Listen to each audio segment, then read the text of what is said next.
കോഴിക്കോട് പേരാമ്പ്ര സംഘർഷത്തിൽ ആകെ വെട്ടിലായിരിക്കുന്നു പോലീസ്. ഷാഫി പറമ്പിലിനെ മർദ്ദിച്ചില്ലെന്ന വാദം പൊളിച്ച് ദൃശ്യങ്ങൾ പുറത്തുവന്നു.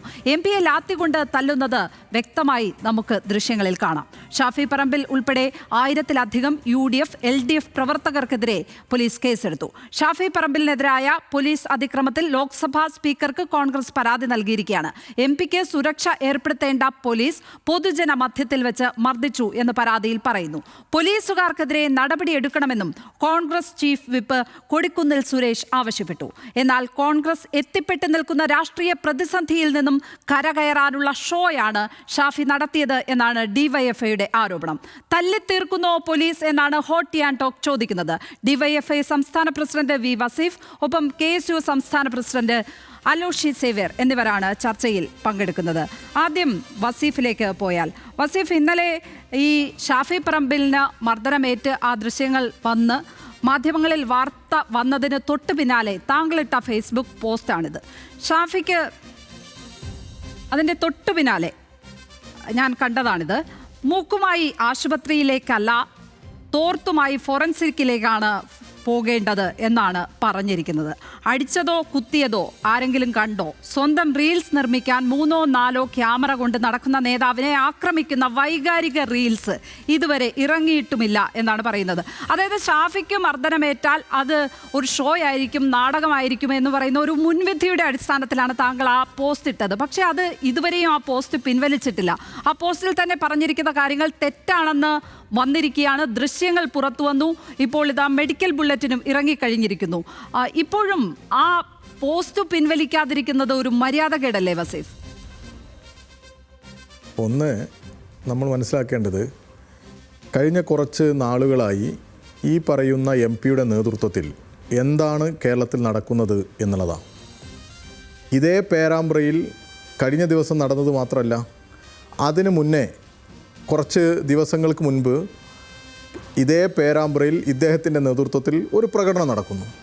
ആ പ്രകടനത്തിന് ശേഷവും അതേ പേരാമ്പ്രയിൽ മാധ്യമപ്രവർത്തകരുമായി സംഘർഷത്തിലേർപ്പെടുന്നു.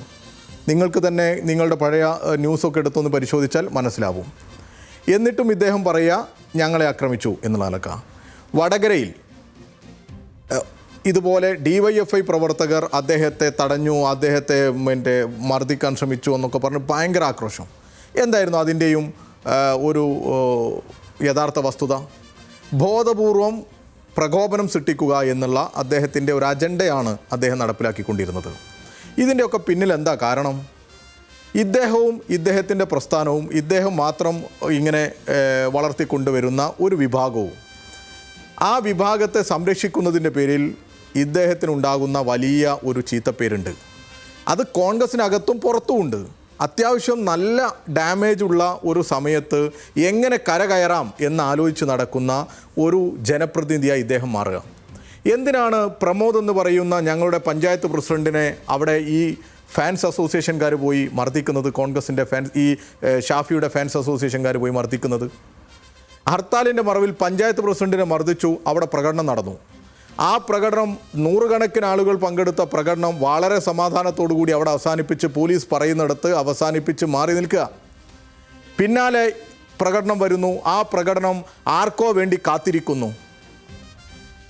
എന്തിനാ കാത്തിരിക്കുന്നത്? ഈ ഷാഫി പറമ്പിൽ വരാൻ കാത്തിരിക്കുന്നു. അതുവരെ സംയമനത്തിലുണ്ടായിരുന്ന പ്രകടനം പ്രകോപനപരമായി പോലീസിനോട് തട്ടിക്കയറുന്ന സാഹചര്യം ഉണ്ടാകുന്നു. നിങ്ങളിപ്പോൾ പറഞ്ഞ വീഡിയോ നിങ്ങൾ ആവർത്തിച്ച് കണ്ടു നോക്ക്. അവിടെ ഇന്നലെ നടന്ന സംഭവങ്ങൾ ഒന്നുകൂടി ഒന്ന് ശരിയായി പരിശോധിച്ച് നോക്ക്. അങ്ങനെ ഒരു കലാപശ്രമത്തിന് എന്തിനാണ് പേരാമ്പ്രയെ ഇദ്ദേഹം തിരഞ്ഞെടുക്കുന്നത്? അതുകൂടി നമ്മൾ നോക്കേണ്ടതുണ്ട്. പേരാമ്പ്രയിലെ ഒരു പ്രദേശമുണ്ട്. ആ പ്രദേശം പഞ്ചായത്തിൻ്റെ കീഴിലുള്ള വെങ്ങമ്പറ്റ എന്നുള്ള പ്രദേശമാണ്.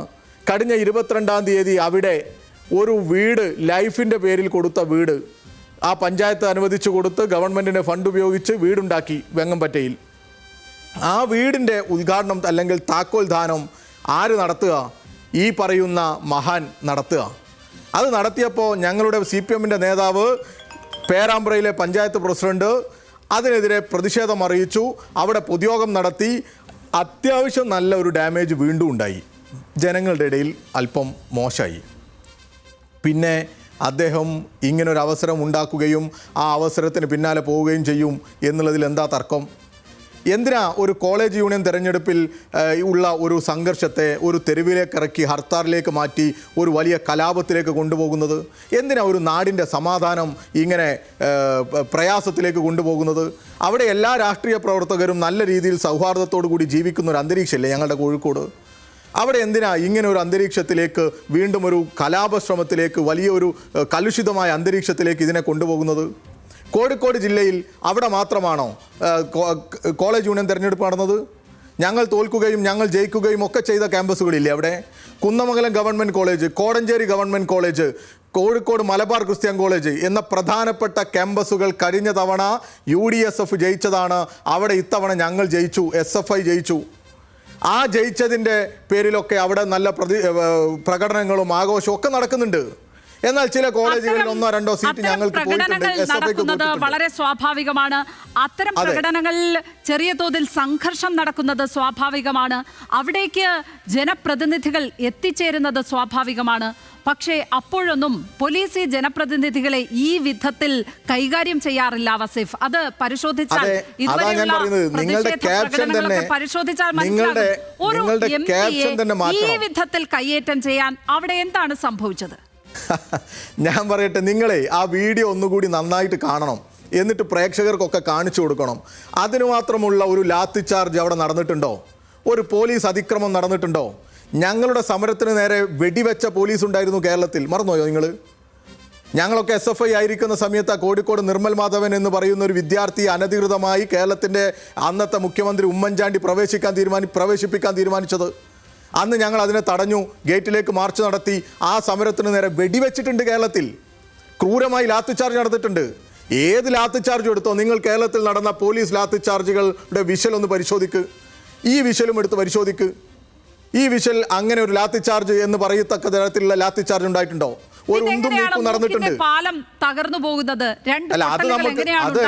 അത് നല്ല ഗൗരവത്തോടു കൂടി പരിശോധിക്കണം. അല്ല, അത് നല്ല ഗൗരവത്തിൽ പരിശോധിക്കണം എന്ന് തന്നെ ഞങ്ങൾക്കും പറയാനുള്ളത്. എന്ന് സ്ഥാപിക്കാനാണ് ശ്രമിച്ചത്. ഞങ്ങളെ സംബന്ധിച്ചിടത്തോളം പരിക്ക് പറ്റിയിട്ടില്ല എന്നുള്ള അഭിപ്രായമൊന്നും ഞങ്ങൾക്കില്ല. പരിക്ക് പറ്റിയിട്ടുണ്ട് എന്നുള്ള വാർത്തകൾ ഇപ്പോൾ വന്നു. ശരിയാവട്ടെ, അത് പരിക്കിൽ നിന്ന് ഭേദപ്പെട്ട് MP വരട്ടെ. ആ പരിക്ക് പറ്റാനുണ്ടായ സാഹചര്യവും എങ്ങനെ പരിക്ക് പറ്റിയത് എന്നുള്ളത് ഒന്നുകൂടി പരിശോധിക്കേണ്ടതുണ്ട്. ഒരു സമരമുഖത്ത് ഞാനൊന്ന് പറഞ്ഞോട്ടെ ഒരു സമരമുഖത്ത് സാധാരണഗതിയിൽ നടക്കുന്ന അല്ലെങ്കിൽ ഒരു വലിയ അക്രമോത്സുകമായ സമരമുഖത്തെ പോലീസ് നേരിടുന്നതിൻ്റെ ഏതെങ്കിലും ഒരു തരത്തിൽ അല്ലെങ്കിൽ അതിൻ്റെ ഒരു അടുത്തുപോലും ആ പേരാമ്പ്രയിലെ ഈ ഇത്ര വലിയ പ്രകോപനപരമായ സംഘർഷം ഭരിതമായ അന്തരീക്ഷത്തെ പോലീസ് നേരിട്ടിട്ടില്ല. നിങ്ങൾ ആ വീഡിയോയിൽ തന്നെ നോക്ക്. ലാത്തി ഇങ്ങനെ പൊക്കി പിടിക്കുക, ഇങ്ങനെ പൊക്കി പിടിച്ച് അങ്ങോട്ടും ഇങ്ങോട്ടും മുന്തും ബഹളത്തിലും പോയിട്ടുണ്ട്. ഒരു ലാത്തി ഇദ്ദേഹത്തിന്റെ സൈഡിലേക്ക് വന്നിട്ടുണ്ട്. അല്ലാതെ ഇത്ര വലിയ ലാത്തി ശ്രമമാണ് അവിടെ നടന്നത് എന്നാണ് DYFI ആരോപിക്കുന്നത്. ഗുരുതരമായ ആരോപണമാണത്. അത് വെറും ഷോ എന്ന് പറയുന്നത് പോലല്ല, ഒരു കലാപ ശ്രമമാണ് അവിടെ നടന്നത് എന്നാണ് ആരോപിക്കുന്നത്.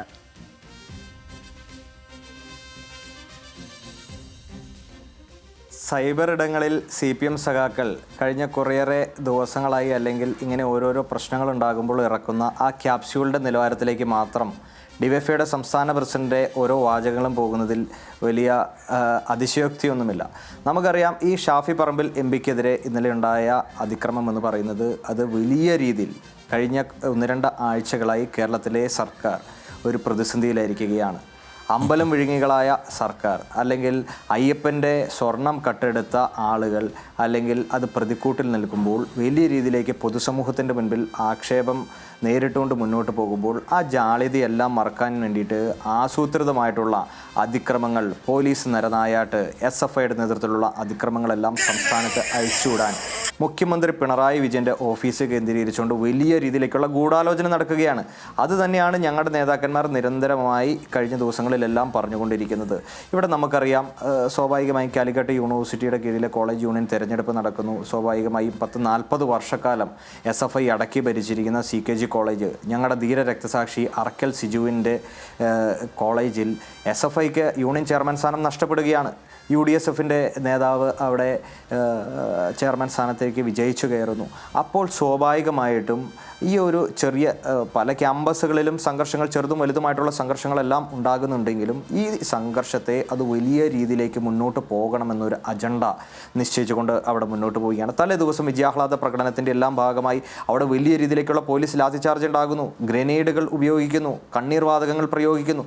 ഒരു കോളേജ് യൂണിയൻ തെരഞ്ഞെടുപ്പിൽ SFIക്ക് ഒരു ചെയർമാൻ സ്ഥാനം നഷ്ടപ്പെടുന്ന ഒരു സാഹചര്യത്തിൽ UDSFിൻ്റെ ആൾ അവിടെ വിജയിച്ചു കയറുന്ന ഒരു സാഹചര്യത്തിൽ വലിയ രീതിയിലേക്കുള്ള കലാപം അഴിച്ചുവിടുകയാണ്. ഇത് ഇന്നും ഇന്നലെയും തുടങ്ങിയതല്ല. കഴിഞ്ഞ കുറേയേറെ നാളുകളായി ഏതെല്ലാം ക്യാമ്പസുകളിൽ SFIക്ക് നഷ്ടപ്പെടുന്ന ഒരു സാഹചര്യം ഉണ്ടാകുന്നു, അവിടെ ഒരു അക്രമത്തിലേക്ക് എല്ലാം കടന്നു പോവുകയാണ്. ഇതെല്ലാം ആസൂത്രിതമായിട്ടുള്ള നീക്കങ്ങളുടെ ഭാഗമായിട്ടാണ്. അവിടെ വടകര MP ഈ സ്വാഭാവികമായിട്ടും ഇന്നലെ ഉണ്ടായ ഹർത്താലിൻ്റെ പശ്ചാത്തലത്തിൽ അവിടെ UDFിൻ്റെ നേതൃത്വത്തിലേക്ക് പ്രതിഷേധ പ്രകടനം നടത്തുമ്പോൾ ആ പ്രതിഷേധത്തെ തടയാൻ വേണ്ടി അവിടുത്തെ പോലീസ് ഉദ്യോഗസ്ഥർ കടന്നു വരികയാണ്. ഇത് ആസൂത്രിതമായിട്ടുള്ളൊരു നീക്കത്തിൻ്റെ ഭാഗമായിട്ടല്ലേ? അത് തന്നെയാണ് ഞങ്ങളുടെ നേതാക്കന്മാരെല്ലാം കഴിഞ്ഞ ദിവസങ്ങളിൽ പറഞ്ഞത്. ഇതിൽ ഒരു വലിയ അജണ്ടയുണ്ട്. സർക്കാർ ഇവിടെ വലിയ രീതിയിലേക്ക് പ്രതിരോധത്തിലായിരിക്കുകയാണ്. ശബരിമലയിലെ സ്വർണം കട്ട അമ്പലം വിഴുങ്ങികളായിട്ടുള്ള ആളുകളായി ഇവിടുത്തെ പിണറായി വിജയൻ്റെ സർക്കാർ മാറിയിരിക്കുകയാണ്. അതും തന്നെയല്ല, രണ്ടാമതായി പിണറായി വിജയൻ്റെ മകനുമായി ബന്ധപ്പെട്ട് EDയുടെ സമൻസ് ലഭിച്ചു എന്ന വാർത്തയെല്ലാം ഇന്നലെ മാധ്യമങ്ങളിലേക്ക് കടന്നു വരുമ്പോൾ ഇവരുടെ ഒരു സെല്ല് മുഖ്യമന്ത്രിയുടെ ഓഫീസ് കേന്ദ്രീകരിച്ചുകൊണ്ട് ഇത്തരത്തിൽ ആക്രമണങ്ങൾക്ക് അഴിച്ചുവിടാൻ അല്ലെങ്കിൽ പോലീസിനെ കരുവാക്കിക്കൊണ്ട് മുന്നോട്ട് പോകാൻ വലിയ രീതിയിലേക്കുള്ള നീക്കങ്ങൾ നടക്കുന്നു. അത് കഴിഞ്ഞ കുറേയേറെ നാളുകളായിട്ടുണ്ടായ പോലീസ് അട്രോസിറ്റീസുകൾ നമ്മൾ പരിശോധിക്കുകയാണെങ്കിൽ ആ അട്രോസിറ്റികളെല്ലാം, അതിൻ്റെ വാർത്തകളെല്ലാം വരുന്ന സാഹചര്യം, അല്ലെങ്കിൽ പോലീസിൻ്റെ അതിക്രമങ്ങളുടെ വാർത്തകളെല്ലാം വരുന്ന സാഹചര്യം എന്ന് പറയുന്നത് സർക്കാർ പ്രതിക്കൂട്ടിലാകുന്ന സാഹചര്യമാണ്. പക്ഷേ തിരിച്ചാണ് ആരോപണം വന്നിരിക്കുന്നത്. ഇങ്ങനെ ഒരു സംഗതി അവിടെ ഉണ്ടാകുമ്പോൾ, ഷാഫി പറമ്പിലിന് മർദ്ദനമേൽക്കുമ്പോൾ അത് മറ്റ് ചിലതിൽ നിന്ന് ശ്രദ്ധ തിരിച്ചുവിടാനാണ്, ഒരു ഇമേജ് ബിൽഡിംഗ് ആണ് അവിടെ നടക്കുന്നത് എന്നാണ് ഇടതുപക്ഷം അവിടെ ആരോപിക്കുന്നത്. അതിന് അവർ ചൂണ്ടിക്കാട്ടുന്ന കാരണങ്ങൾ ഗർഭഛിദ്ര ആരോപണമടക്കം ലൈംഗിക ആരോപണങ്ങൾ അടക്കം ഉയർന്നു വന്നിട്ടുണ്ട്. ഇതിനോടകം യൂത്ത് കോൺഗ്രസിന്റെ നേരത്തെയുള്ള പ്രസിഡന്റിനെതിരെ ഉയർന്നു വന്നിരിക്കുന്നു. വയനാട് ഫണ്ട് തട്ടിപ്പുമായി ബന്ധപ്പെട്ട വിവാദങ്ങൾ നിലനിൽക്കുന്നു. ഇതിൽ നിന്ന് എല്ലാം ശ്രദ്ധ തിരിക്കാനുള്ള ഒരു ഷോയാണ് നടന്നത് എന്നാണ് ഇതിനെക്കുറിച്ച് പറയുന്നത്. അപ്പോൾ അതിനെ സാധൂകരിക്കുന്ന വിധത്തിലെങ്കിലും അവിടെ ആ പുറത്താക്കപ്പെട്ട വ്യക്തി വന്ന് രാഹുൽ മാങ്കൂട്ടത്തിൽ വന്ന് ഷാഫി പറമ്പിലിനെ കാണുന്നുമുണ്ട്. അപ്പോൾ ഈ ഇമേജ് ബിൽഡിംഗ് എന്ന് പറയുന്ന ആരോപണത്തെ ഒരു തരത്തിലെങ്കിലും അവിടെ ശരിവെക്കുന്നുണ്ട് അലോഷ്യസ്. അല്ല, ഇവിടെ സ്വാഭാവികമായിട്ടും ഇമേജ് ബിൽഡിങ്ങിനെ പറ്റി വലിയ ക്ലാസ്സാണ് ശ്രീ വസീഫ് എടുത്തുകൊണ്ടിരിക്കുന്നത്. ആരാണ് ഇവിടെ കേരളത്തിൽ കഴിഞ്ഞ കുറേയേറെ നാളുകളായിട്ട് ഇമേജ് ബിൽഡിംഗ് സ്റ്റണ്ട് നടത്തിക്കൊണ്ടിരിക്കുന്നത്? ആരാണ് കഴിഞ്ഞ കുറേയേറെ നാളുകളായിട്ട് PR എക്സസൈസ് നടത്തിക്കൊണ്ടിരിക്കുന്നത്? കഴിഞ്ഞ 9.5 വർഷക്കാലമായി കേരളത്തിൽ അധികാരത്തിലിരിക്കുന്ന പിണറായി വിജയൻ്റെ സർക്കാർ ഞങ്ങൾ വന്നാൽ എല്ലാം ശരിയാക്കുമെന്ന് പറഞ്ഞ് കേരളത്തിൽ 2016 അധികാരത്തിൽ വന്ന പിണറായി വിജയൻ്റെ സർക്കാർ സമസ്ത മേഖലകളെയും മുച്ചൂടും നശിപ്പിച്ചുകൊണ്ട് മുന്നോട്ട് പോവുകയാണ്. ജനങ്ങൾ വറുതിയിലാണ്, വലിയ പ്രതിസന്ധിയിലാണ്, വലിയ പ്രതിരോധത്തിലാണ്. നമ്മുടെ സാധാരണക്കാരായിട്ടുള്ള ആളുകൾക്ക് തങ്ങളുടെ ജീവിതം മുന്നോട്ട് കൊണ്ടുപോകാൻ സാധിക്കാത്ത ദുസ്സഹമായിട്ടുള്ള സാഹചര്യമാണ്. പോലീസ് വകുപ്പിൽ ഈ സർക്കാരിന് നിയന്ത്രണം നഷ്ടമായിരിക്കുന്നു. പോലീസുകൾ തനി ഗുണ്ടകളെ പോലെ, തെമ്മാടികളെ പോലെ കേരളത്തിൻ്റെ തെരുവോരങ്ങളിലേക്ക് അഴിഞ്ഞാടുന്ന സാഹചര്യത്തിലേക്ക് മുന്നോട്ട് പോവുകയാണ്. ഒരു പോലീസ് സ്റ്റേഷനിലേക്ക് ഒരു പരാതിയായിട്ട് ഒരു സാധാരണ ജനത്തിന് കടന്നു ചെല്ലാൻ സാധിക്കാത്ത ഒരു സാഹചര്യമാണ്.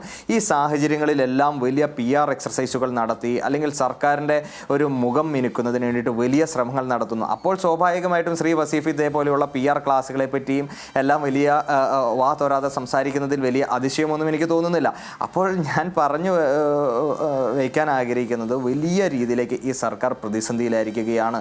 അതായത് സാധാരണക്കാരായിട്ടുള്ള ആളുകൾ ഈ സർക്കാരിൽ പ്രതീക്ഷ നഷ്ടപ്പെട്ടിരിക്കുന്നു. ഇവിടെ അയ്യപ്പൻ്റെ മുതൽ പോലും ഇവിടെ കട്ടെടുക്കുന്ന തരത്തിലേക്ക് ഇടതുപക്ഷത്തിൻ്റെ ആളുകൾ മുന്നോട്ട് പോകുന്നു. അമ്പലം വിഴുങ്ങികളായിട്ട് ഈ സർക്കാരിൻ്റെ ആളുകൾ മാറുന്നു.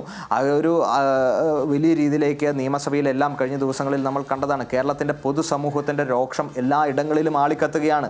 നമ്മളെല്ലാം ആരാധിക്കുന്ന, നമ്മളെല്ലാം ബഹുമാനിക്കുന്ന ബഹുമാനിക്കുന്ന അയ്യപ്പൻ്റെ വിഗ്രഹം ഉൾപ്പെടെ അല്ലെങ്കിൽ ശബരിമലയിൽ വലിയ രീതിയിലേക്കുള്ള കൊള്ള നടത്തിക്കൊണ്ട് ഈ സർക്കാർ മുന്നോട്ട് പോകുമ്പോൾ ഇവർ വലിയ രീതിയിലേക്കുള്ള ആഗോള അയ്യപ്പ സംഗമം, ഇവർ PR എക്സർസൈസിൻ്റെ ഭാഗമായി നടത്തിയ ആഗോള അയ്യപ്പ സംഗമം എന്ന് പറയുന്ന പരിപാടി വലിയ പരാജയമായി മുന്നോട്ട് പോകുമ്പോൾ ഈ സർക്കാർ വലിയ പ്രതിസന്ധിയിലാകുമ്പോൾ, പ്രതിരോധത്തിലാകുമ്പോൾ അതിൽ നിന്നെല്ലാം ശ്രദ്ധ തിരിച്ചുവിടുന്നതിന് വേണ്ടിയിട്ടുള്ള ഒരു ആസൂത്രിതമായിട്ടുള്ള ഒരു നീക്കമാണ് കഴിഞ്ഞ എത്രയോ കാലങ്ങളിൽ പ്രതിപക്ഷങ്ങൾക്കെതിരെ വലിയ രീതിയിലേക്കുള്ള ആക്രമണങ്ങൾ. ഇന്നലെ നമുക്കറിയാം, ഇന്നലത്തെ ദിവസത്തിന്റെ പ്രത്യേകത ദേവസ്വം ഈ ശബരിമലയുമായി ബന്ധപ്പെട്ട് വിജിലൻസ് അന്വേഷണത്തിന് പിന്നാലെ ദേവസ്വം ബെഞ്ചിൽ സമർപ്പിക്കപ്പെട്ട റിപ്പോർട്ട് എത്രത്തോളം ഗൗരവമുള്ളതാണ് എന്നറിയാം. അവിടെ സ്വർണ്ണപ്പാളി വിവാദത്തിലടക്കം സർക്കാർ പ്രതിരോധത്തിലായി നിൽക്കുന്ന സാഹചര്യമുണ്ട്. ആ ദിവസം ഇങ്ങനെ ഒരു കയ്യേറ്റം നടക്കുകയാണ് ഒരു MP-ക്കെതിരെ. അപ്പോൾ അത് ഈ വിവാദങ്ങളിൽ നിന്ന് ശ്രദ്ധ തിരിക്കാനാണെന്നാണ് ഇവിടെ പ്രതിപക്ഷം പറഞ്ഞു വയ്ക്കുന്നത്. ഗൂഢാലോചനാ സിദ്ധാന്തങ്ങൾ രണ്ട് വശത്തു നിന്നും ഉയരുന്നുണ്ട്. വസീഫ്, ഏതായാലും നമ്മുടെ നാട്ടിലൊക്കെ ഈ കള്ളൻ എന്ന് വിളിച്ച് ഓടാറുണ്ട് അല്ലേ? അങ്ങനെ ഓടുന്നവൻ്റെ നഗ്നതയാണ് ഇവിടെ കണ്ടുകൊണ്ടിരിക്കുന്നത് ഈ KSUവിൻ്റെ പ്രസിഡന്റ്. എത്ര നാണക്കേടാ! ഈ സമൂഹത്തിനോട് ഇവർക്ക് പറയാൻ പറ്റുമോ? ആരാ യഥാർത്ഥത്തിൽ ഇവിടെ ഇങ്ങനെ ഈ തെരുവിൽ നഗ്നരായി ഇരിക്കുന്നത്? ആരാ? ഇവരൊന്നും പറയണ്ടേ? വയനാട് എന്ന് പറയുന്ന പ്രദേശത്ത് ചൂരൽമലയും മുണ്ടക്കയും മറന്നുപോയോ നിങ്ങൾ? ഇതൊന്നും ഞങ്ങളല്ല പറയുന്നത് ലക്ഷ്മി. അതാ അതിലെ ഏറ്റവും വലിയ തമാശ. ഞങ്ങളായിട്ട് ഉന്നയിക്കുന്ന ആരോപണമേ അല്ല. ഇവരുടെ സംസ്ഥാന ക്യാമ്പിൽ ഇവരുടെ കണ്ണൂരിലെ ജില്ലാ ഭാരവാഹി, കർഷക കോൺഗ്രസിൻ്റെ ഭാരവാഹിയൊക്കെയാണ് പറഞ്ഞത്, നിങ്ങൾ പിരിച്ച പണം എന്ത് ചെയ്തു, അത് എവിടെയാണെന്നും എത്രയുണ്ടെന്നും അത് എവിടെ പോയി എന്നൊക്കെ ആരോപിക്കുന്ന വോയിസ് ക്ലിപ്പുകൾ ഞാനും നിങ്ങളൊക്കെ കേട്ടതാ.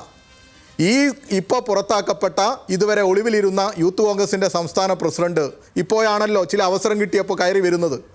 ആ പ്രസിഡന്റ് പറഞ്ഞു 86 ലക്ഷമേ കിട്ടിയിട്ടുള്ളൂ. നോക്കൂ നിങ്ങൾ, ഈ സമൂഹത്തിൽ ജനങ്ങളെ സാക്ഷി നിർത്തി പറഞ്ഞതാണ് ഞങ്ങൾ 30 വീട് നിർമ്മിക്കുമെന്ന്. ഞങ്ങളന്ന് പറഞ്ഞിരുന്നത് വളരെ വിനയത്തോടു കൂടി ഞങ്ങൾക്ക് 25 വീട് നിർമ്മിക്കാൻ സാധിക്കും, അത് 25-ൽ കുറയാത്ത വീട് നിർമ്മിക്കാൻ സാധിക്കും, ഗവൺമെൻറ്റുമായി ചേർന്ന് ഞങ്ങൾ വീട് നിർമ്മിക്കും എന്നൊക്കെയാണ് പറഞ്ഞിരുന്നത്. അന്ന് വലിയ തള്ളല. KSUവിനും കോൺഗ്രസിനും യൂത്ത് കോൺഗ്രസിനൊക്കെ പിന്നെ തള്ളാൻ ഒരു മടിയുമില്ലല്ലോ. അവർക്ക് തള്ളി അങ്ങ് പോയാൽ മതി. പിന്നീട് അതിനെക്കുറിച്ച് ഒരു ചർച്ചയുണ്ടാവില്ല.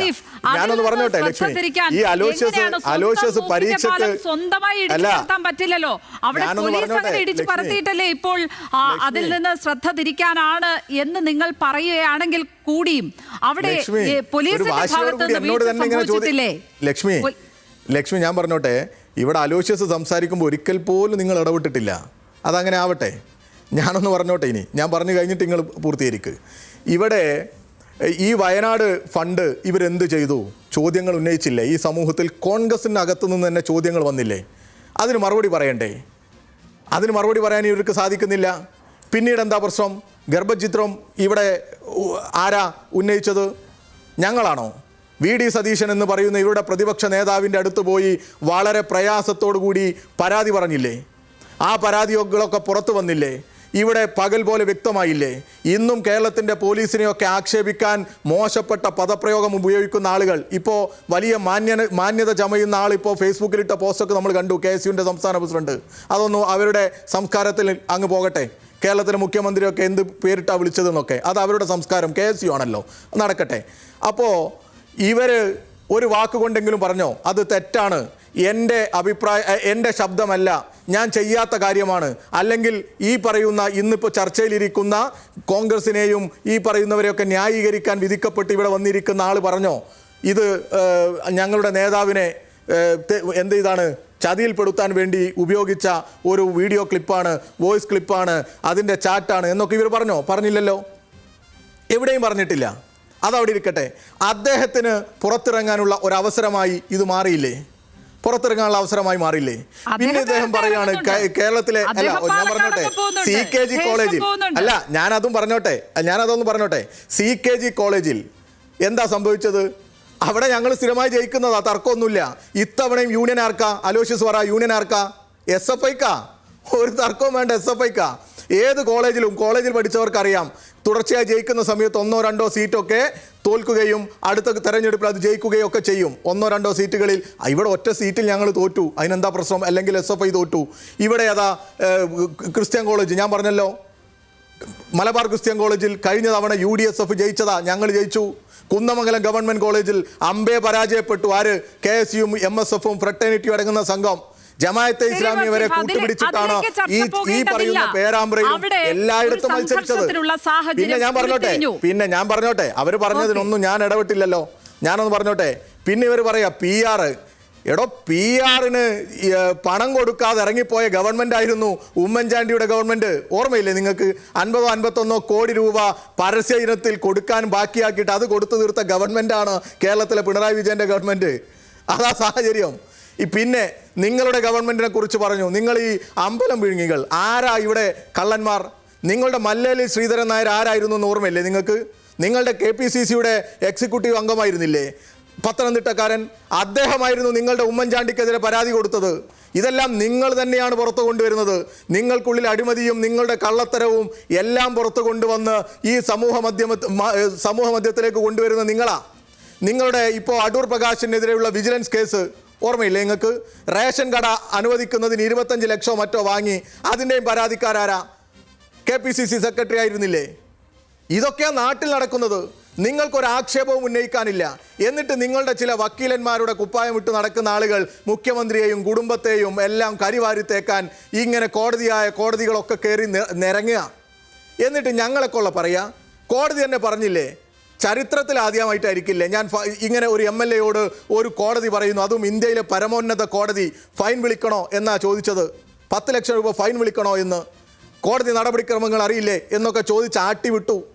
എന്നിട്ട് വീണ്ടും എന്ന് പറയുക ഒരു നാണവും ഇല്ലാതെ. ഇതാ കേരളത്തിലെ കോൺഗ്രസും UDF-ഉം. ഞങ്ങളെ സംബന്ധിച്ചിടത്തോളം രാഷ്ട്രീയ പ്രവർത്തനം എന്നുള്ളത് സംക്ഷിപ്തമാകണം എന്ന് നല്ല തീരുമാനവും ധാരണയുള്ളവരാ ഞങ്ങൾ. അതിൽ ഇടപെട്ട് പ്രവർത്തിക്കുന്നവരാ. പിന്നെ നിങ്ങൾ ഈ വിഷയത്തിലേക്ക് വരാം. എന്തിനാണ് ഒരു സംഘർഷ സ്ഥലത്തേക്ക് എത്തുന്ന ഒരു പ്രശ്നത്തിൽ ഇടപെടാൻ പോകുന്ന ജനപ്രതിനിധിയെ തല്ലിച്ചതയ്ക്കുന്നത്? എന്തിനാണെന്നെങ്കിലും പിടികിട്ടുന്നില്ല. ഞാൻ പറയാം എന്തിനാ തച്ചെന്ന്. അവിടെ ഈ സംഘർഷ സ്ഥലത്തേക്ക് വന്ന് ഈ പറയുന്ന MP പെർഫോമൻസ് ഈ ഷോ നടത്താൻ വേണ്ടി വന്ന ആൾ എപ്പോൾ എത്തിയെന്നറിയോ നിങ്ങൾക്ക്? അവിടെ നേരത്തെയും കുറേ നേരമായിട്ട് അവിടെ ഇരിക്കുന്നുണ്ട്, റോഡിൽ കുത്തിയിരിക്കുന്നുണ്ട്. എന്തെങ്കിലും കുഴപ്പമുണ്ടായിരുന്നോ? നിങ്ങൾ പരിശോധിച്ചോ? നിങ്ങൾ മാധ്യമപ്രവർത്തകരാണല്ലോ, നിങ്ങൾ പരിശോധിച്ചോ? എന്നെ കേൾക്കുന്ന നല്ലവരായ അനുഭവ സമ്പത്തുള്ള കോൺഗ്രസിൻ്റെ നേതൃത്വം ഇതൊക്കെ പരിശോധിക്കണം. ഈ ഷോ കാണിച്ച് പോകുന്നവരെ മാത്രം നിങ്ങൾ വിശ്വസിച്ച് മുന്നോട്ട് പോവുകയാണെങ്കിൽ വലിയ പ്രതിസന്ധിയിലേക്ക് നിങ്ങൾ ചെന്നെത്തും. നിങ്ങൾ ഈ രാഷ്ട്രീയത്തെ എങ്ങോട്ടാണ് കൊണ്ടുപോകുന്നത്? ഈ പേരാമ്പ്രയിലും പരിസര പ്രദേശത്തും വേറെ സംഘർഷം ഉണ്ടായിരുന്നു. എന്താ അവിടെ ചെയ്തത്? ഇവരവിടെ ഇരുന്ന് ഇവരെ കാത്തിരിക്കുക. ആരെ? ഇദ്ദേഹം വന്ന സമയത്ത് അദ്ദേഹം കാണിക്കുന്നത് എന്താ? സാധാരണഗതിയിൽ ഇങ്ങനെ ഒരു സംഘർഷ സ്ഥലത്തേക്ക് വന്ന് ആ സംഘർഷത്തിൽ എരുതിയിൽ എണ്ണ ഒഴിക്കുന്നത് പോലെ ഇടപെടുകയാണോ വേണ്ടത്? അങ്ങനെ ഇടപെട്ട് വലിയ ഷോ ആക്കാൻ ശ്രമിച്ചതാ.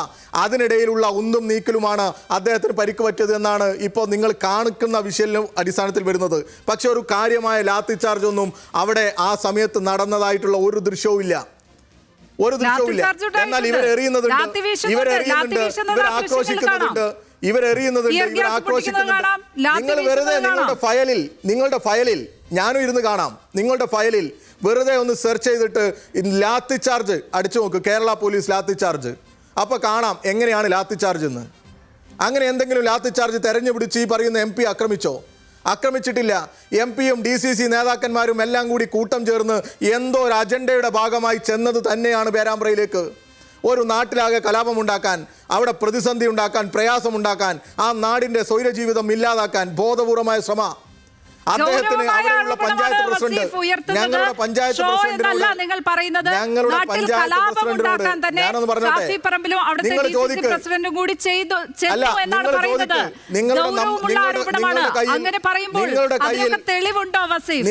നിങ്ങളുടെ കയ്യിൽ ഫോൺ നമ്പർ ഉണ്ടെങ്കിൽ പേരാമ്പ്രയിലെ ഏതെങ്കിലും ഒരു നിഷ്പക്ഷരായ ആളുകളെ വിളിച്ച് ചോദിക്ക് അവിടെ നടന്ന സംഭവം എന്താണ്.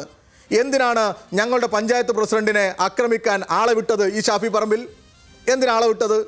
അദ്ദേഹത്തിനുണ്ടായ ആ മാനഹാനി, അതിൽ നിന്ന് കരകയറണം. ആ ഒരു വല്ലാത്ത അവസ്ഥയിൽ നിന്ന് ഒരു വല്ലാത്ത പക അങ്ങനെ വെച്ച് പുലർത്തല്ലേ ഇവർ. ഇത് മാത്രമല്ല, നിങ്ങൾ ശ്രദ്ധിച്ചോ, ഇതേ ഷാഫി പറമ്പിലിൻ്റെ നേതൃത്വത്തിൽ നിലമ്പൂരിൽ മാധ്യമപ്രവർത്തകർക്ക് നേരെ കയ്യേറ്റം ഉണ്ടായിട്ടില്ലേ? പാലക്കാട് ഉണ്ടായിരുന്ന സംഭവങ്ങൾ നിങ്ങൾക്കറിയില്ലേ? പാലക്കാടിന്റെ റിസൾട്ടും അതിന്റെ വിജയവുമായി ബന്ധപ്പെട്ട് ഇവരുടെ ടീമായി അറ്റൻഷൻ സീക്കിംഗ് സംഭവങ്ങൾ ഉണ്ടായിക്കൊണ്ടേയിരിക്കുന്നു. ഇത്തരത്തിലുള്ള സംഘർഷ ശ്രമങ്ങൾ ഉണ്ടായിക്കൊണ്ടിരിക്കുന്നു. ഏറ്റവും ഗുരുതരമായി തന്നെ ആ കാര്യം ആവർത്തിച്ച് പറയുകയാണ് വി വസീഫ്. ഒരു കലാപ ശ്രമമാണ് നടത്തുന്നത് അവിടെ എന്നുള്ളത്, അതിനുള്ള ഒരു നീക്കമാണ് നടന്നത് എന്ന്. അത് ഉറപ്പായും അതിനകത്ത് മറുപടി പറയേണ്ട വിഷയമാണ് എന്നാണ് തോന്നുന്നത്. അത് ഒരു തെളിവിന്റെ അടിസ്ഥാനത്തിലാണ് അദ്ദേഹം പറഞ്ഞതെന്ന് ഞാൻ മനസ്സിലാക്കുന്നില്ല.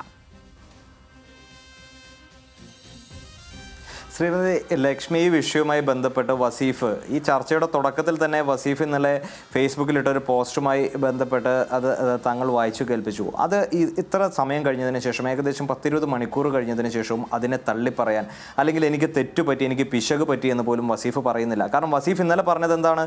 ഇവിടെ യാതൊരു രീതിയിലേക്കുള്ള ലാത്തി ചാർജ് ഉണ്ടായിട്ടില്ല. ഈ ഷാഫി പറമ്പിലിന് നേരെ ലാത്തി വീശിയിട്ടില്ല. ആ ലാത്തി വീശലിലല്ല ഷാഫി പറമ്പിലിന് പരിക്കേറ്റത് എന്ന തരത്തിലേക്കുള്ള ഫേസ്ബുക്ക് പോസ്റ്റാണ് ഇന്നലെ ഈ മാന്യനായ ശ്രീ വസീഫ് സോഷ്യൽ മീഡിയയിൽ കുറിച്ചത്. എന്നാൽ ഇന്ന് രാവിലെ എൻ്റെ വിഷ്വലുകളെല്ലാം പുറത്തു വന്നല്ലോ. വലിയ രീതിയിലേക്കുള്ള ലാത്തി ചാർജ് അവിടെ ഉണ്ടായിട്ടുണ്ട്. ഷാഫി പറമ്പിലിന് നേരെ അവിടെ ആസൂത്രിതമായിട്ടുള്ളൊരു ആക്രമണം ഉണ്ടായി എന്നെല്ലാം ഇന്ന് രാവിലെ മുതൽ മാധ്യമങ്ങളിലെല്ലാം വളരെ വ്യക്തമായിട്ട് കാണുകയാണ്. നമുക്കറിയാം, ഇവിടെ ഒരു വലിയ രീതിയിലേക്കുള്ള ഒരു ക്രിമിനൽ സംഘം കേരളത്തിൻ്റെ പോലീസ് സേനയിൽ കയറി കൂടിയിട്ടുണ്ട്. അത് ഞങ്ങൾ നിരന്തരമായി പറഞ്ഞുകൊണ്ടിരിക്കുന്നതാണ്. എല്ലാ കാലഘട്ടത്തിലും കേരളത്തിലെ ക്യാമ്പസുകളിൽ അക്രമം അഴിച്ചുവിട്ടുകൊണ്ടിരിക്കുന്ന SFIക്കാരായിട്ടുള്ള ആളുകൾക്ക് കാക്കിയും തൊപ്പിയും കൊടുത്തുകൊണ്ട്, അല്ലെങ്കിൽ അവർക്ക് ലാത്തി കൊടുത്തുകൊണ്ട് പോലീസ് സേനയിൽ കയറ്റി ഇത്തരത്തിലുള്ള സർക്കാർ പ്രതിസന്ധിയിലാകുമ്പോൾ, സർക്കാർ പ്രതിരോധത്തിലാകുമ്പോൾ അക്രമം അഴിച്ചുവിടുന്നതിൻ്റെ ഉള്ളൊരു ടൂളായിട്ട് ഈ പോലീസ് ക്രിമിനൽ സംഘത്തെയും കേരളത്തിൻ്റെ സർക്കാർ ഉപയോഗപ്പെടുത്തുന്നുണ്ട്. അപ്പോൾ വലിയ രീതിയിലേക്കുള്ള അതിക്രമമാണ് പ്രിയങ്കരനായ ഷാഫി പറമ്പിൽ MPയുടെ നേർക്ക് ഉണ്ടായത്. അപ്പോൾ വളരെ സമാധാനപരമായി അവിടെ നടന്ന പ്രതിഷേധ പ്രകടനത്തെ, ഹർത്താലിൻ്റെ ഭാഗമായി UDF നടത്തിയ പ്രതിഷേധ പ്രകടനത്തെ അവിടുത്തെ പോലീസ് ഫോഴ്സ് വന്നിട്ട് തടയുകയാണ്. ഇവിടെ സംഘർഷം ഉണ്ടാകുമെന്ന് പറഞ്ഞ് തടയുകയാണ്. അപ്പോൾ അതിനെ ചോദ്യം ചെയ്യാൻ ഇവർ രണ്ടുപേരും, ഈ കോഴിക്കോട് DCC പ്രസിഡന്റോ ഈ പറയുന്ന ഷാഫി പറമ്പിൽ MPയോ ഈ പരിപാടിയിലേക്ക് വരേണ്ടിയിരുന്ന ആളുകളല്ല. അവിടുത്തെ ഞങ്ങളുടെ വളരെ ന്യായമായിട്ടുള്ള സമാധാനപരമായിട്ടുള്ള സമരത്തെ അവിടുത്തെ പോലീസ് ഫോഴ്സ് തടയുന്നു, അല്ലെങ്കിൽ അവിടെ അവർ ആസൂത്രിതമായി കലാപം ഉണ്ടാക്കാൻ ശ്രമം നടത്തുന്നു എന്നറിഞ്ഞുകൊണ്ട് അവിടെ പ്രവർത്തകരെ ശാന്തരാക്കാൻ, അല്ലെങ്കിൽ അതിൽ ഇടപെടൽ നടത്താൻ വേണ്ടിയിട്ടാണ് ഇവർ കടന്നു വരുന്നത്. പിന്നീട് കാണുന്നത് എന്താണ്? യാതൊരു രീതിയിലേക്കുള്ള പ്രകോപനം ഉണ്ടാകാതെ വലിയ രീതിയിലേക്ക് ആ പറയുന്ന ലാത്തി വെച്ചിട്ട് തലക്കിട്ടാണ് അടിക്കുന്നത്. നമ്മൾ പല സാഹചര്യത്തിലും നമ്മൾ കണ്ടിട്ടുണ്ട്. എന്തെങ്കിലും സംഘർഷ സാധ്യതകളോ അല്ലെങ്കിൽ ആളുകളെ പിരിച്ചുവിടുന്നതിനൊക്കെ ലാത്തി ചാർജ് നടത്തുമ്പോൾ എത്തരത്തിലാണ് അത് നടത്തുന്നത്. ഇത് തല നോക്കി ഷാഫി പറമ്പിലിനെ തിരഞ്ഞു പിടിച്ചിട്ടാണ് അവിടെ ആക്രമണം നടത്തുന്നത്. അപ്പോൾ സർക്കാരിൻ്റെ മുൻപിൽ ഒരു അജണ്ടയുണ്ട്. കേരളത്തിൻ്റെ ചർച്ചകൾ മുഴുവൻ മറ്റു രീതിയിലേക്ക് ഡൈവേർട്ട് ചെയ്യപ്പെടണം. സർക്കാർ വലിയ രീതിയിലേക്ക് പ്രതിസന്ധിയിലായി നിൽക്കുന്നു, വലിയ രീതിയിലേക്ക് പ്രതിരോധത്തിലായിരിക്കുന്നു. ഈ ശബരിമല അയ്യപ്പൻ്റെ സ്വർണം കട്ട ആളുകളെന്ന ഒരു പേര് സർക്കാരിൻ്റെ മേൽ പതിച്ചിരിക്കുന്നു. അപ്പോൾ അതിൽ നിന്ന് ശ്രദ്ധ നീക്കുന്നതിന് വേണ്ടിയിട്ട് ഇത്തരത്തിലേക്കുള്ള വളരെ ഗൗരവകരമായിട്ടുള്ള, നമ്മൾ ഒരു 2-3 ആഴ്ചയ്ക്ക് മുൻപ് ഈ പറയുന്ന തൃശ്ശൂർ സുജിത്ത് എന്ന് പറയുന്ന കോൺഗ്രസിന്റെ അതിക്രൂരമായി കേരളത്തിലെ പോലീസ് സ്റ്റേഷനിലിട്ട് മർദ്ദിച്ച് നമ്മൾ കണ്ടതാണ്. അപ്പോൾ വിഷയം മാറ്റുന്നതിന് വേണ്ടിയല്ല ഇത്തരത്തിലുള്ള ശ്രമങ്ങളെല്ലാം നടത്തി മുന്നോട്ട് പോവുകയാണ്. ചെയ്യപ്പെട്ട് നിൽക്കുന്ന രാഹുൽ മാങ്കൂട്ടത്തിൽ ശ്രമിക്കുന്നുണ്ടോ എന്നൊരു സംശയം കൂടിയുണ്ട്. ഇന്നത്തെ സന്ദർശനം, പുറത്തു വന്ന ഫോട്ടോ, സ്വാഭാവികമായിട്ടും അത്തരത്തിലേക്കുള്ള ചർച്ചയിലേക്കൊന്നും പോകേണ്ട കാര്യമില്ല ശ്രീമതി ലക്ഷ്മി. കാരണം എത്രയോ നേതാക്കന്മാർ ഷാഫി പറമ്പിൽ MPയെ കാണാൻ വേണ്ടിയിട്ട് വരുന്നു. അത് കോൺഗ്രസിൻ്റെ നേതാക്കന്മാരുണ്ട്, പ്രവർത്തകരായിട്ടുള്ള ആളുകളുണ്ട്. സ്വാഭാവികമായിട്ടും MPക്ക് പരിക്കേറ്റ് കിടക്കുമ്പോൾ അവിടെ കാണാൻ വരുന്നു. അത്തരത്തിലേക്കൊന്നും നമ്മൾ ഇതിൻ്റെ വിഷയങ്ങളെ ഡൈവേർട്ട് ചെയ്ത് പോകേണ്ട കാര്യമില്ല. ഇതിൽ വലിയ രീതിയിലേക്കുള്ള ഗൂഢാലോചനയും വലിയ രീതിയിലേക്കുള്ള അക്രമവും അതിക്രമവും നടന്നിട്ടുണ്ട്. ഈ സർക്കാർ അമ്പലം വിഴുങ്ങികളായിട്ടുള്ള ഈ സർക്കാരിൻ്റെ ചെയ്തികളെ പൊതുജനം തിരിച്ചറിഞ്ഞിരിക്കുന്നു. അതേപോലെ തന്നെ മുഖ്യമന്ത്രിയുടെ മകനുമായി ബന്ധപ്പെട്ട് EDയുടെ സമൻസ് വന്ന് ഈ വസീഫ് നാട്ടിലുണ്ടായ വിഷയങ്ങളെപ്പറ്റി എല്ലാം വസീഫ് പരാമർശിച്ചു. എന്തേ മുഖ്യമന്ത്രിയുടെ മകൻ പിണറായി വിജയന്റെ പേരിൽ EDയുടെ വന്നിരിക്കുന്ന സമൻസിനെ പറ്റി എന്തേ അദ്ദേഹം ഇവർ വലിയ രീതിയിലേക്ക് ഇവർ വലിയ രീതിയിൽ തെരുവിൽ നഗ്നരാക്കപ്പെട്ട രാഹുൽ ഗാന്ധിയെയും സോണിയാഗാന്ധിയും അറിയില്ലേ? ഇവരെ വലിയ രീതിയിലേക്ക് കേരളത്തിന്റെ പൊതുസമൂഹം തിരസ്കരിക്കുന്ന സാഹചര്യത്തിലേക്കാണ് മുന്നോട്ട് പോകുന്നത്. വസീഫ്, താങ്കളുടെ വാദം ശരിയാണ്. രാഹുൽ ഗാന്ധിക്കും സോണിയാഗാന്ധിക്കുമെതിരെയൊക്കെ ED അന്വേഷണം ഉണ്ട്. ശരി വസീഫ്, വളരെയധികം നന്ദി ചർച്ചയ്ക്കെത്തിയതിന്. വസീഫ് അലോഷ്യസ് സേവ്യർ ചർച്ചയ്ക്കെത്തിയതിന് വളരെയധികം നന്ദി.